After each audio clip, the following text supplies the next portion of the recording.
Friends, welcome to Scindia சமையல். இன்றைக்கி நம்ம என்ன செய்ய போகிறோன்னா, ஒரு 10 நிமிஷத்தில் செய்யக்கூடிய ஈஸியான ஒரு பொங்கச்சோறு தான் நம்ம செய்ய போகிறோம்.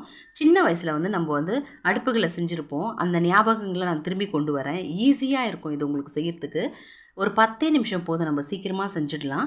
இதுக்கு தேவையான பொருட்கள் பார்த்திங்கன்னா, அரிசி நொய் அரிசி எடுத்திருக்கேன். அதுக்கு நொய் அரிசி செஞ்சிங்கன்னா தான் ரொம்ப டேஸ்டியாக இருக்கும். அதே மாதிரி இதுக்கு ரொம்ப கொழு கொழுன்னு செஞ்சால் தான் ரொம்ப நல்லாயிருக்கும். இதை ஒரு அரை மணி நேரம் ஊற வச்சுருக்கேன். நெக்ஸ்ட்டு ஒரு ஸ்பூன் மிளகாய்த்தூள், ஒரு பச்சை மிளகாய், ஒரு அரை ஸ்பூன் இஞ்சி பூண்டு பேஸ்ட்டு, ஒரு 4-5 புதினா இலைகள், ஒரு வெங்காயம், ஒரு தக்காளி. அவ்வளோதான் ஃப்ரெண்ட்ஸ், இதுக்கு தேவையான பொருட்கள். நம்ம செஞ்சிடலாம் வாங்க. அதுக்கு முன்னாடி நம்ம சேனலை சப்ஸ்கிரைப் பண்ணாதவங்க சப்ஸ்கிரைப் பண்ணிவிடுங்க. மறக்காமல் ஆல் என்ற பெல் சிங்கிள் கிளிக் பண்ணிவிடுங்க. அப்போ தான் நான் எப்போல்லாம் உங்களுக்கு வீடியோஸ் போடணும் அப்போல்லாம் உங்களுக்கு நோட்டிஃபிகேஷனில் வரும். வாங்க எப்படி செய்யுதுன்னு பார்த்துடலாம்.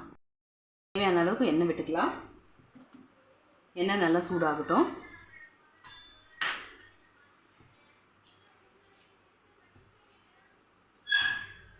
ஃபஸ்ட்டு இதுக்கு பச்சை மிளகாய் போட்டுக்கலாம்.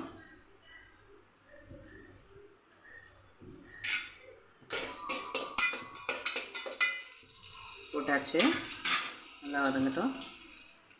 இதுக்கு நீங்கள் எந்த மசாலாவும் சேர்க்க தேவையில்லை, அப்படியே செஞ்சிங்கனாலே ரொம்ப டேஸ்டியாக இருக்கும். நான் சொல்கிற மெத்தடை நீங்கள் ஃபாலோ பண்ணுங்கள், ரொம்ப டேஸ்டியாக இருக்கும். நெக்ஸ்ட்டு நறுக்கி வச்சுருக்க வெங்காயத்தை சேர்த்துக்கலாம். ஃப்ரெண்ட்ஸ், இது 10 நிமிஷத்தில் செஞ்சுக்கலாம் ஃப்ரெண்ட்ஸ். உங்களுக்கு ஈஸியான முறையில் நான் சொல்லிக் கொடுக்க போகிறேன். இது வதங்கிறதுக்கு ஒரு அரை ஸ்பூன் உப்பு போட்டுக்கலாம்.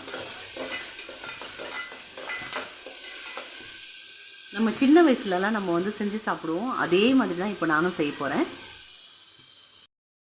இப்போது இஞ்சி பூண்டு பேஸ்ட் போட்டுக்கலாம்.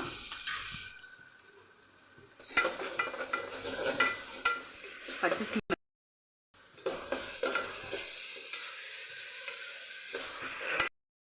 இலைகளை சேர்த்துக்கலாம்.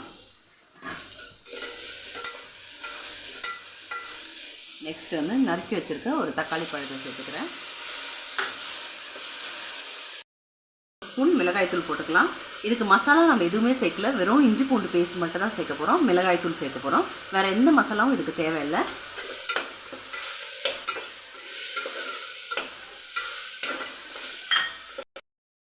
இந்த டம்ளரில் நான் 1.5 டம்ளர் அரிசி எடுத்துருக்கேன்.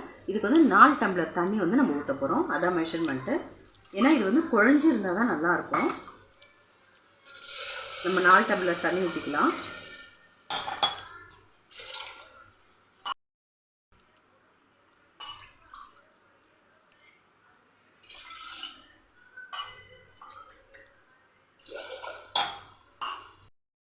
நல்லா கொதிச்சுட்டு இருக்குது. இந்த டைமில் ரைஸ் சேர்த்துக்கலாம்.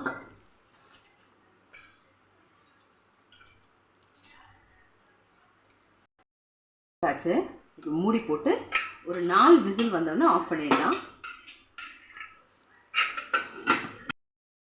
வாவ், பார்த்தீங்களா? இப்போ பொங்கச்சோறு ரெடி ஆகிடுச்சு. பாருங்கள் எவ்வளோ கலர்ஃபுல்லாக இருக்குது. வித்தின் 10 மினிட்ஸில் நம்ம செஞ்சுட்டோம். 4 விசில் தான் இதுக்கு. இப்போ பாருங்கள், நான் உங்களுக்கு காமிக்க போகிறேன். இவ்வளோ ஒரு டேஸ்டியான, ஒரு கலர்ஃபுல்லான ஒரு பொங்கச்சோறு ரெடி. பாருங்கள்,